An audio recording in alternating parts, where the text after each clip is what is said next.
further speak on this issue. It is my honor to introduce a powerful voice of support for America and Israel, the Deputy Speaker of the Knesset, Danon.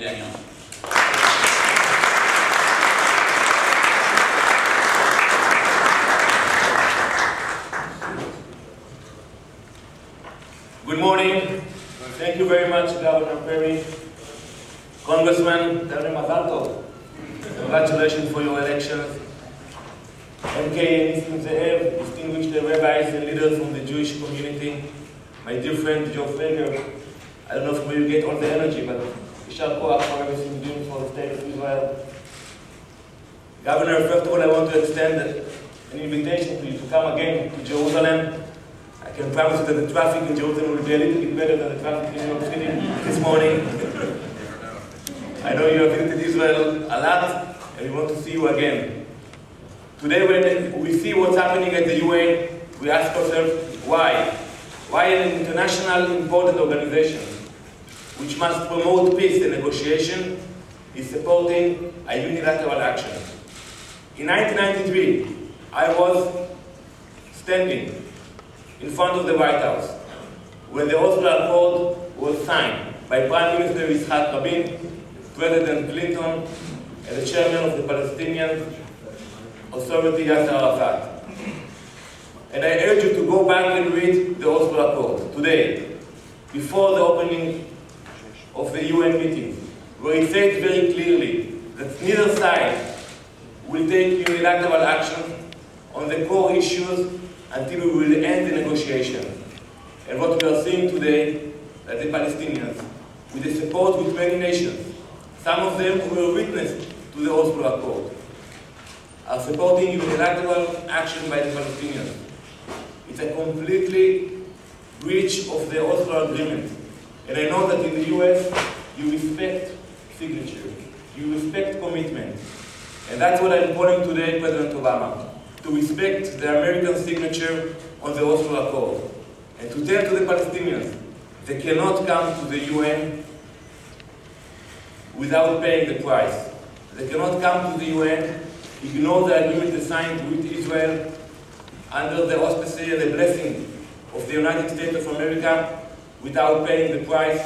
And the price should be that the US will stop immediately the funding for the Palestinian Authority if there will be a vote in the UN bodies next week.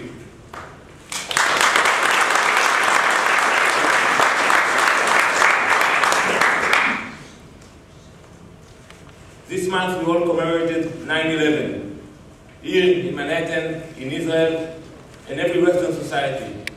And when we saw the pictures of the American troopers hunting down Osama bin Laden, we were very proud.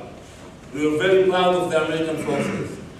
But at the same time, there was one leader which condemned the heroes of the American troops who hunted down Osama bin Laden. Do you know who was that leader who condemned the US for killing Osama bin Laden? It was not Ahmadinejad in Tehran. It was Ismail Haniyeh, the leader of the Hamas extreme radical movement in Gaza. So how can the US, in one hand, hunt down Al-Qaeda and Osama bin Laden, and at the same time come to us in Israel and demand from us to ignore the agreement and the bond between the Hamas and the PA? It cannot work both ways.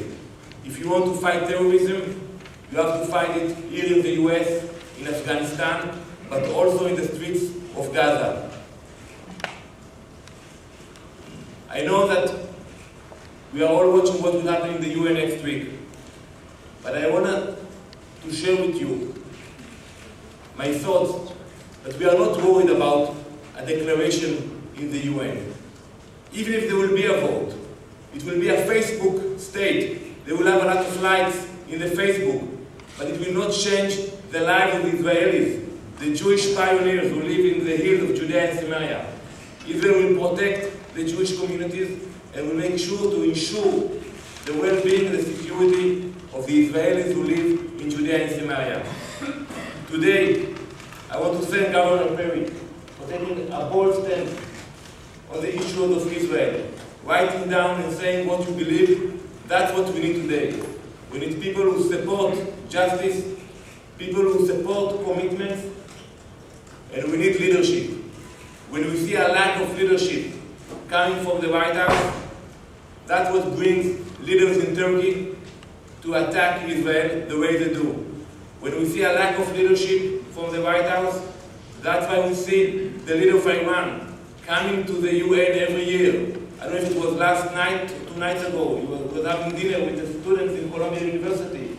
But when he's going back to Iran, he's continuing to build the nuclear reactors. We need a leadership that will lead the Western society to deal with the threat coming from Iran. Because the threat of Iran is not a threat only on Israel.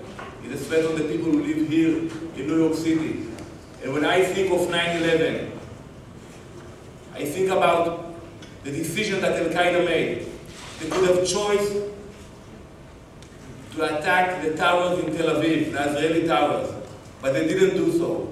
They chose to attack the towers here in Manhattan. And if, God forbid, Iran will become nuclear, no one will guarantee that they will attack only Israel. And for that matter, we do want to see a strong leadership that understands the issues and the challenges. And I want to thank Governor Perry for taking such bold decisions in support of Israel. And I invite you all with the governor in his next trip to Israel, which will come in the near months. Thank you very much.